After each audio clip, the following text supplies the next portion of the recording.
Hey everyone, welcome to Healthy Mind, Happy Life podcast, episode 2. This episode is brought to you by Elevate Your Life Coaching and Counseling. I'm your host, Caitlin Englert, a licensed social worker coaching you to let go of who you think you should be to find purpose and confidence to live the life you've always envisioned. You can donate to this podcast by clicking in the link below in the show notes. This helps support and bring new content to the show each week. You can also send voice messages through the link below, and I would absolutely love to hear from you. This can be anything from personal wins to requesting a topic.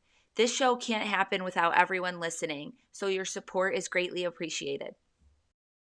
And today I really wanted to talk about the things that recovery have taught me, or recovery has taught me. Yeah, that sounds better. Recovery has taught me about life and how it really has been the foundation for every single thing that I navigate throughout my life. It doesn't matter how big or how small, recovery has really given me a strong foundation, and the things I learned early on are the things that I continually come back to in anything that life wants to throw at me. But first, I wanted to talk about this awesome Christmas gift I got from my sister, who was my secret Santa. Oh, wait, no, she wasn't. My stepsister was. But my sister got me a gift anyway because she's awesome. And she got me this movie, When in Rome. Do you guys remember that, with Mary Kate and Ashley Olsen? I actually I watched so many of them. I can't say that I really remember what this one's about. I know they travel to Rome and I think they meet boys as usual. But I'm super excited to watch it because I don't really remember it, which is typical of me. But she got it on DVD, and I don't even know if I have a DVD player. And if I do, I definitely have to dust it off or get the Xbox to try to play this. So we're going to give that a go this week. But I was a Mary Kate and Ashley fan my whole childhood. And I probably don't remember it because I've seen every single one of their movies. New York Minute, Passport to Paris, Winning London, Billboard Dad. That one, I actually think Billboard Dad, my cousins were here last year and we found that, was it on the Disney app? I can't remember, but we found it and it was just a classic. Like, it brought us right back to childhood and it was awesome. But I used to just watch all of these movies on repeat. So it's pretty sad that I don't remember what this one's about, but I don't think this was When in Rome was one of my favorites. Our Lips Are Sealed, Billboard Dad, Switching Goals, and Passport to Paris were definitely my top 4. And I'm sure so many of you out there, if you were also born in the 90s, even the 80s, are having some flashbacks to when you were a kid as well. So yeah, anyway, I can't wait to watch that this week. And I'm starting to get back into work a little bit, still on maternity leave. So, depending on how the baby sleeps that night, I may or may not do work that day. I'm trying my best, definitely trying my best, and just giving myself the permission to do my best. It's definitely hard running my own business and being on maternity leave. And I get anxious about it, about feeling like I'm not doing enough or that I could be doing more. And then also, the struggle between that and wanting to rest. So I definitely am giving myself that permission to rest when I need to.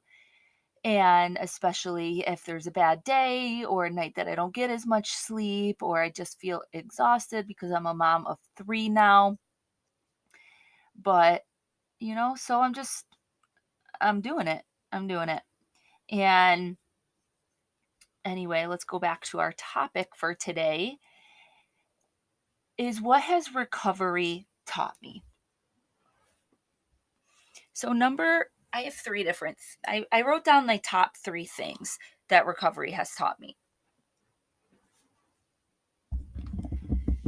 The first and number one thing is keep it simple when I'm overwhelmed. That phrase, keep it simple, was drilled into my head when I first came into the rooms of Narcotics Anonymous.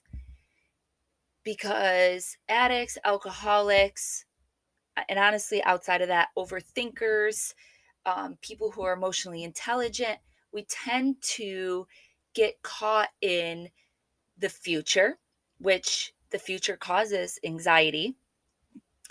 And we get caught in the future. We get caught in those thoughts of feeling like we're not good enough, that we didn't do enough, judging ourselves, being so self aware that we overthink our our interactions with someone that day, or something we didn't do or that we did do, and now we have regrets about it. And we overcomplicate so many areas of our life, internally and externally. And I was a hot mess when I first got clean. I love hearing the stories from other people that had more time than me about when I first came into the rooms, because I was literally crazy. I don't like using that word, but I was. I but that is also how I processed things. I just had to get it out. I am not a person to keep it in. I have to get it out. I have to talk about it. And so, like, whatever was going on in my head, I pretty much just word vomited it at all these meetings. And I was also 20 years old. So, I mean, there was some immaturity there. And I didn't have as much self awareness and control over myself as I do now. But that was one thing that when I would come in and I would word vomit all over the rooms, is people would just say, keep it simple, slow it down, keep it simple. And I'm like, but I don't know how to do that. I don't know how to do that. What does that even mean? You're telling me I don't understand those words. What is simple? And it really came down to trust, right? No matter what was happening, whether it was that I was facing 3 felonies and legal charges and having probation and community service, or getting out of a relationship, trying to go back to school and figure out a new major, and facing being kicked out of college because my grades were so bad, trying to repair broken friendships and relationships, create boundaries with old friends that I didn't want to have relationships with anymore. No matter what it was, right? Everything felt overwhelming to me. And every day was just a lot. And what I learned was keeping it simple. What I had to do at that time was go to a meeting every day. So once a day, I went to a meeting, attend my college classes, go to treatment, right? So I went to treatment, I think it was a couple times a week. So I didn't have a lot of time in my schedule, but those are the things. That's how I kept it simple. That's how I didn't always stay out of my head, but I didn't always act out on what was going on in my head, or it didn't perpetuate into a depression, because I had these things that were helping me to slow it down and keep it simple. And that principle still holds true today. When I feel myself getting overwhelmed or really anxious about something, I say, okay, hold on, pump the brakes. What can I do?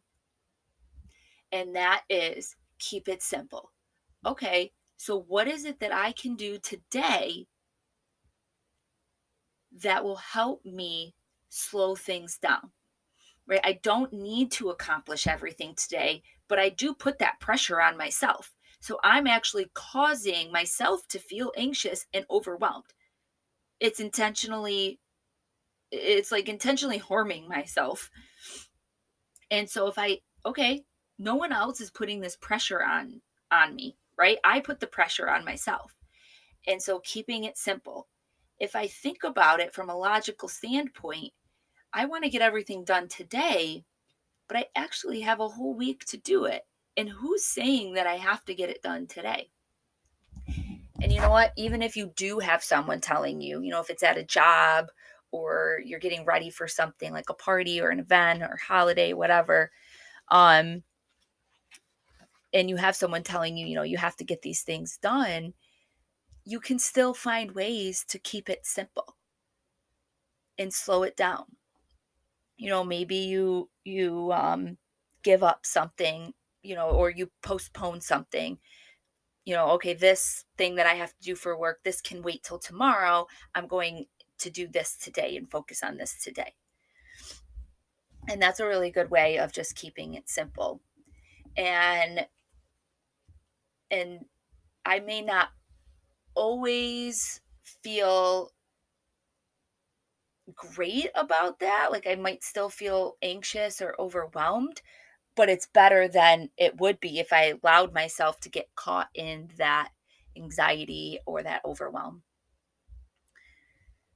So, number 2 is letting go of things I can't control. Now, this one is a challenging one, and I've had to literally just smack myself upside the head or have people smack me upside the head sometimes and drill it into me. You can't control. You can't control. You can't control this. And I would say I have to give credit to the first step in the program. And we admitted we were powerless over drugs and alcohol, and our lives had become unmanageable. And that word powerlessness, right? That's what I think of when I find myself wanting to hold on to things that are outside of my control. I am powerless over people. I am powerless over certain situations. And there's sometimes I may not have control over a certain situation, but there's things I can do in that situation that do give me some control. So for example, when I know I keep going to my birth, but this was my most recent experience, was when I was navigating that and I was told I couldn't get up to the hospital to see her. That was the biggest form of powerlessness that I have ever felt in my entire life. And my husband said, pray or meditate on, to have acceptance. And actually, that really just kind of ticked me off because I was not in the space at that time to be like, oh, yeah, let me pray for acceptance, because that's just not going to happen. I can't accept what's happening. And I was holding on to this, I felt like these people had control over what I don't like when I'm put into a box and I'm told I can or cannot do things, and it makes me spiral. And so I felt like I couldn't control what was happening or what they were telling me, but what I could control were my actions and what I did to advocate for myself and my daughter. And that in this situation, it did end up getting me somewhere, that getting me, up to the hospital to see her. But he was encouraging me to pray for acceptance over whatever answer they gave me, right? Whether it was that I could come up to see her or I was still going to have to wait the 10 days. And it was incredibly hard to pray for acceptance because that's not the answer that I wanted. Right? I couldn't, how in this situation, this awful situation, could I accept that this was happening? But as much as it pissed me off, I did. I got quiet, and I tried very, very hard, even though my mind was very busy, to just pray for acceptance over whatever answer came. That doesn't mean that I don't stop trying or there's not things that I can't do. There's always things that I can do, but in the end, how much of that am I going to let consume me? Right? It's that saying I go back to, pick your battles. Right? There's some battles, and that situation was one of them I wanted to go at. But there's certain things in day-to-day life that we just don't have control over. Right? And how much is this a battle that you really want to pick? Like, how much of it do you want to let consume you? Is it worth putting your mental health on the line when it's something that you can't control, right? The way someone feels about you, or the way someone says something to you, or even if something happens and you don't even understand it, it doesn't even make complete sense, right? You maybe you get fired from a job, or someone, decides they don't want to be friends with you anymore, or your partner says they don't want to be with you. Like, there's things that are outside of our control, and that don't always mean that it doesn't always mean that it's a reflection of you. And we can find ways to let go. It doesn't mean that we say that it's okay, whatever's happening to us. It just means that we do find acceptance, and that we can let go of things, and not let whatever that situation is, that person, that environment, whatever's happening, control us and consume us. And sometimes we do get caught in. I mean, I'm not going to lie. Obviously, the situation I went through did consume me, right? I'm not perfect at it, but that is one thing that recovery has taught me, is how to let go of things that I am powerless over. And we don't like to, as human beings, like to surrender, because we do like to have control. Whether it's real control or an illusion of control, we like to have control. It gives us safety. And so, like, a lot of clients will tell me, well, if I let go of this, then that's saying what that person did to me is okay. No, it's not. It means that you're not letting it control you and consume you and bury you internally.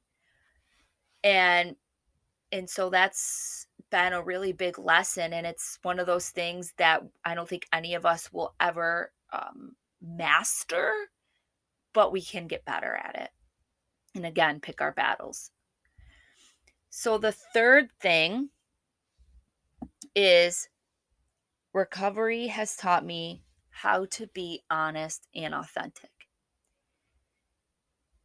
I've had a lot of friendships over the years, some really good ones, some, people have come and gone, some have stayed, some I've gotten really close to, and then something happens and we're not close anymore, we just aren't friends anymore.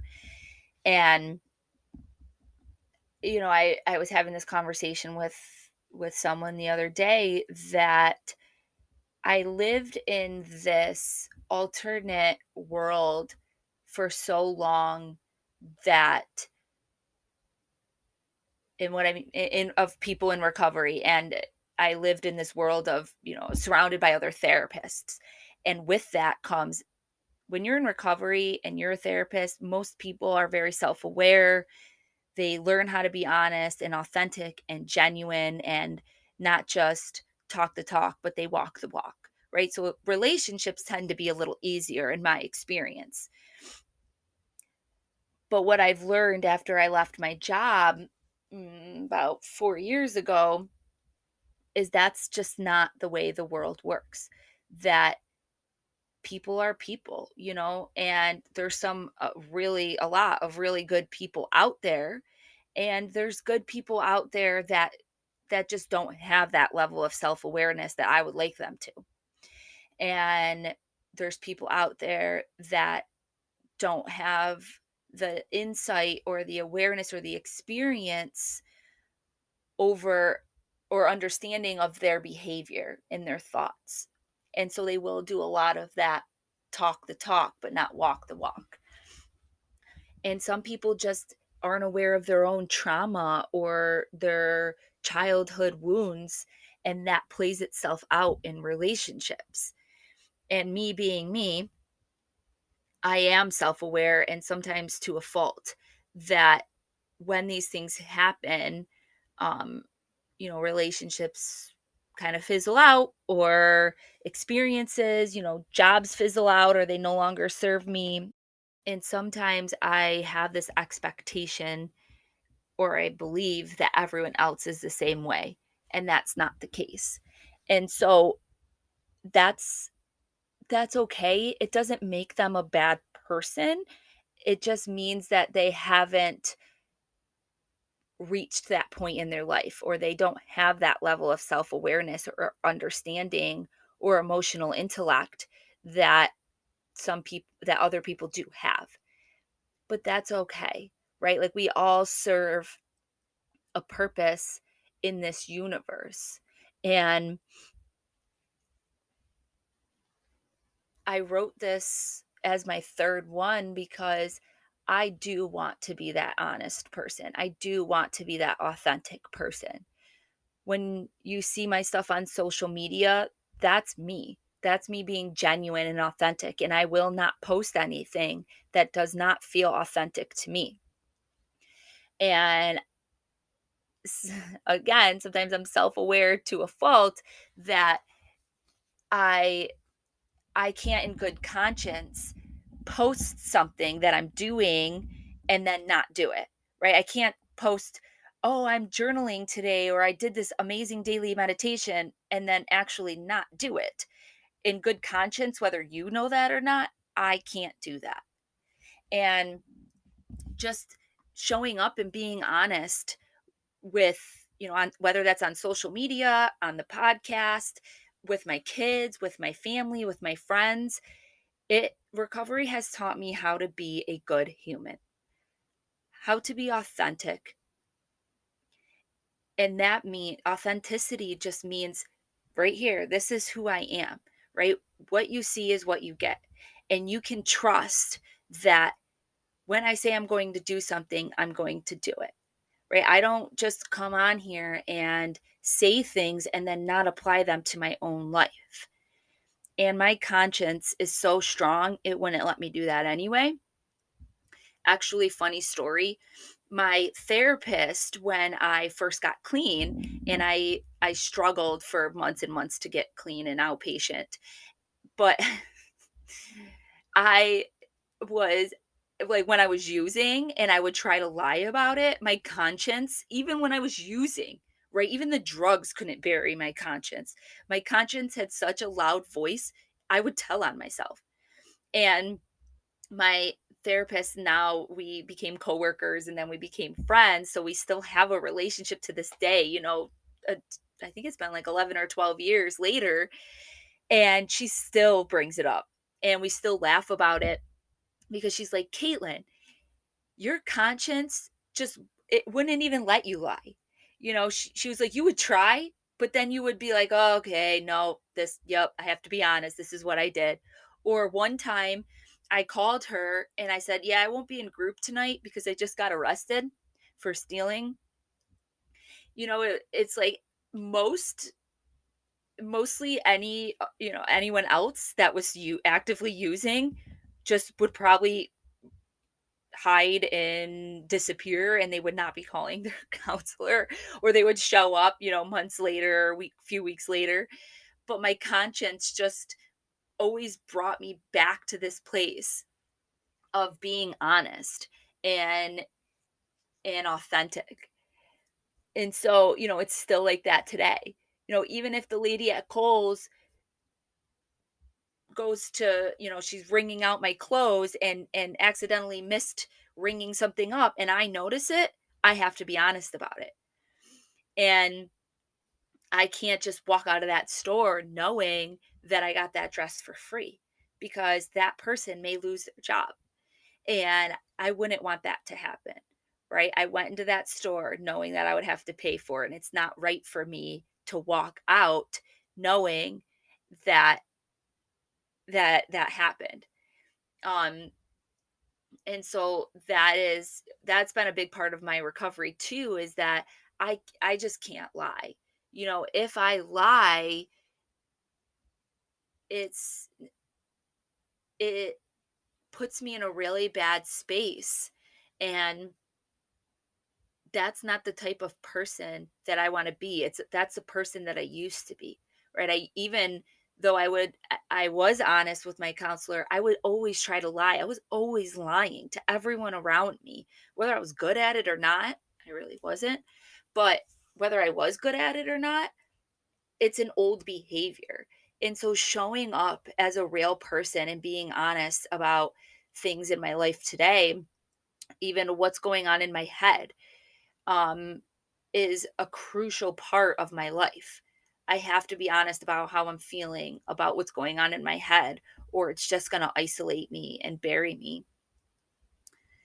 And so, no matter what situation I'm going through, these three things have carried me through.